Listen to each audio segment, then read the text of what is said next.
Tentang kejadian yang menimpa beberapa korban di Balikpapan itu ada beberapa fakta yang harus kita tahu sebenarnya mengenai kejadian yang ada di Balikpapan tersebut. Kalau dilihat dari kronologisnya, kecelakaan tersebut berada di persimpangan lampu merah. Sebenarnya itu turunan di Simpang Rapak Jalan Soekarno-Hatta di Balikpapan tersebut. Jadi sekitaran jam 6 lebih seperempat ada kendaraan yang antri sebenarnya di belakang itu. Nah, di belakangnya itu dari turunan itu melaju kencang si truk tronton ini yang dinyatakan remnya blong. Kata orang-orang dan bosnya juga menyatakan hal tersebut, dan juga fakta lain polisi bilang setelah penyelidikan ternyata rem dari mobil tersebut, truk tronton tersebut emang mengalami rem blong. Nah, fakta-fakta yang lain sebenarnya jumlah korban kecelakaan di Balikpapan itu yang katanya dihubungkan dengan 21 Januari 2022, katanya 21 korban yang meninggal.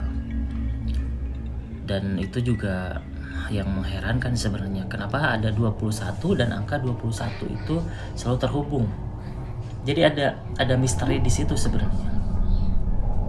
Tapi faktanya yang terjadi di beberapa korban yang meninggal itu ada 4 orang. Sementara yang diupdate dari pihak kepolisian di Balikpapan itu yang meninggal ada 4 orang.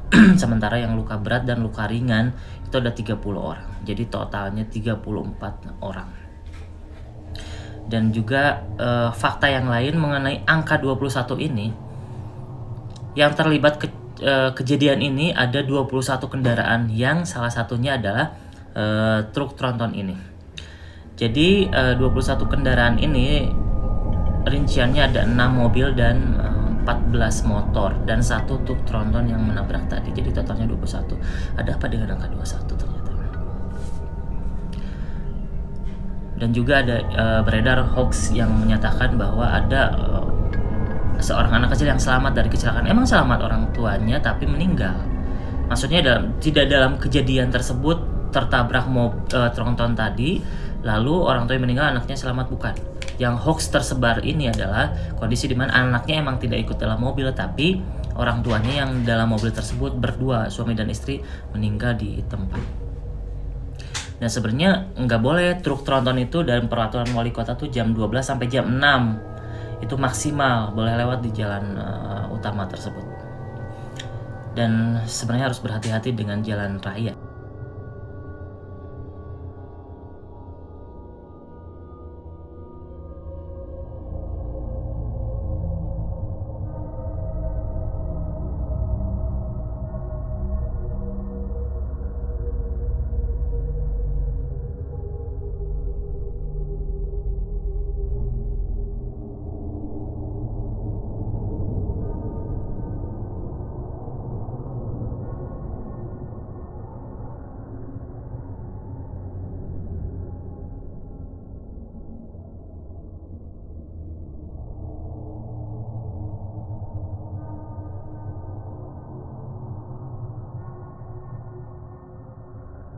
Jadi sebenarnya kenapa sih harusnya kan kalau misalnya dalam sebuah kejadian itu biasanya supir itu selalu banting kiri untuk menghindari kecelakaan. Padahal kan di sebelah kiri itu ada banyak pohon-pohon dibandingkan pengendara motor ataupun mobil di depan di sebelah kanan.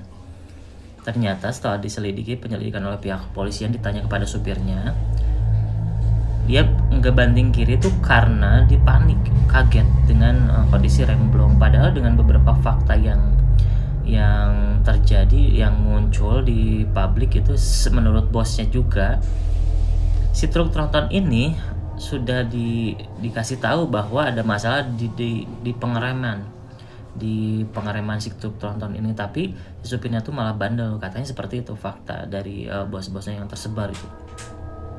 Dan juga beberapa hal tersebut menjadi sorotan para netizen. Kenapa sih supir ini malah bandel? Si truk trontonnya kan ada masalah dalam pengereman tapi masih dibawa. Terus juga truknya bermuatan berlebih sekitaran 20 ton lebih, tapi masih dipaksa untuk turun di turunan jalan tersebut, dan akhirnya ya terjadinya remblong. Mungkin kelebihan muatan, truknya tidak bisa menghandle berat beban dari barang bawaan tadi, ya jadinya remnya blong. Ya, jadi ada masalah di situ. Dan sekarang supir truknya menjadi tersangka. Dalam setiap kejadian apapun pasti ada sisi baik dan sisi buruknya. Selalu waspada di jalan raya, dan kalau misalnya udah takdir, kita tidak bisa menghindari takdir tersebut. Yang terpenting sebelum pergi, setelah pulang ke rumah, berdoa dan supaya kita diberi lindungan oleh Allah Subhanahu wa Ta'ala. Tetap berhati-hati di jalan.